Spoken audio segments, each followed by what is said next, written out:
Persoalan agama dan perubahan sosial, hal ini sangat wajar ada, bukan?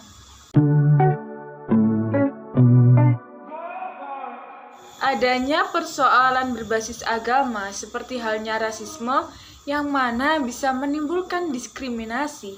Ini sudah marak terjadi dan sering ada di masyarakat.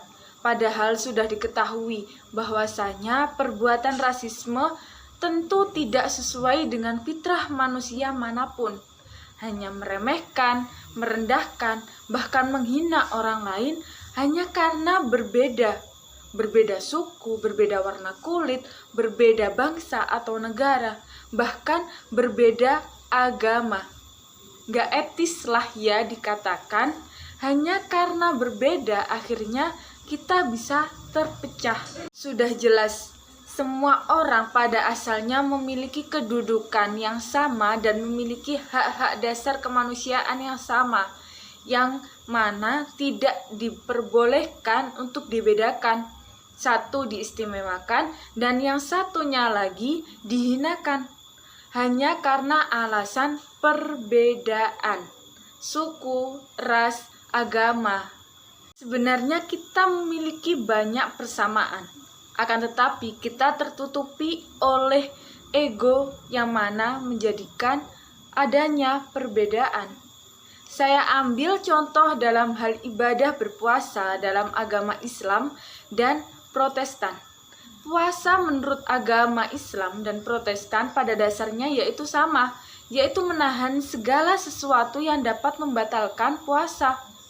Dalam Islam, puasa berarti menahan lapar dan dahaga, juga menahan diri terhadap hawa nafsu.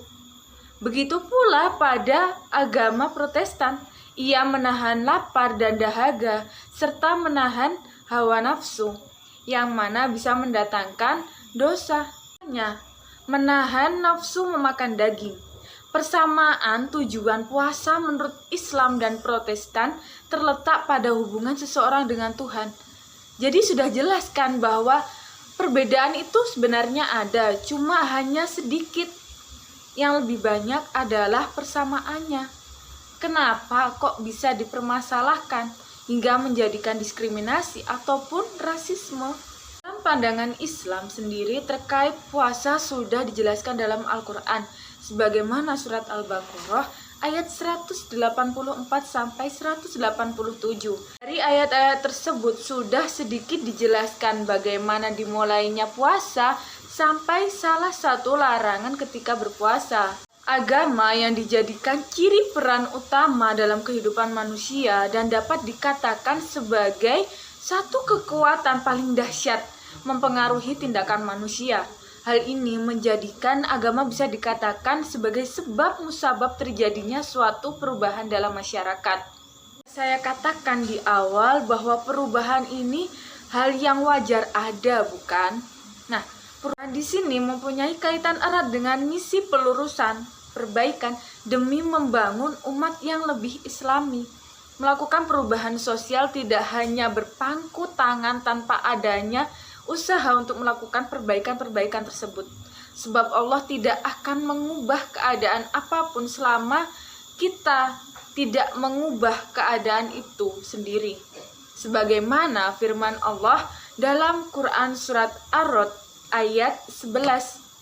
Sesungguhnya Allah tidak mengubah keadaan sebuah kaum sehingga mereka mengubah keadaan yang ada pada diri mereka. Dari sini apa kurang jelas bahwasanya Allah ini tidak akan mengubah keadaan suatu kaum apabila kaum itu sendiri tidak mengubahnya. Perubahan yang dilakukan oleh Allah haruslah didahului oleh perbuatan yang dilakukan oleh masyarakat menyangkut sisi dalam mereka. Tanpa perbuatan ini mustahil akan terjadi perubahan sosial. Karena itu boleh saja terjadi perubahan penguasaan atau bahkan sistem. Tetapi jika sisi dalam masyarakat tidak berubah, maka keadaan akan tetap bertahan sebagaimana sedia kala. Dan untuk perubahan sosial yang dikehendaki ajaran Islam adalah perubahan yang memiliki dan mengutamakan nilai-nilai, yaitu perubahan dari sesuatu yang kurang baik menjadi baik, dan yang sudah baik akan menjadi lebih baik. Jadi pesanku kali ini, meskipun kita ada untuk berbeda, tetapi bukan menjadi alasan kita untuk berpecah. Dari adanya perbedaan, kita bisa saling melengkapi satu sama lain. Sekian presentasi dari saya, semoga bisa bermanfaat. Dan akhir kata, saya mohon maaf apabila ada kesalahan kata. Wallahul muwaffiq ila aqwamit thoriq. Assalamualaikum warahmatullahi wabarakatuh.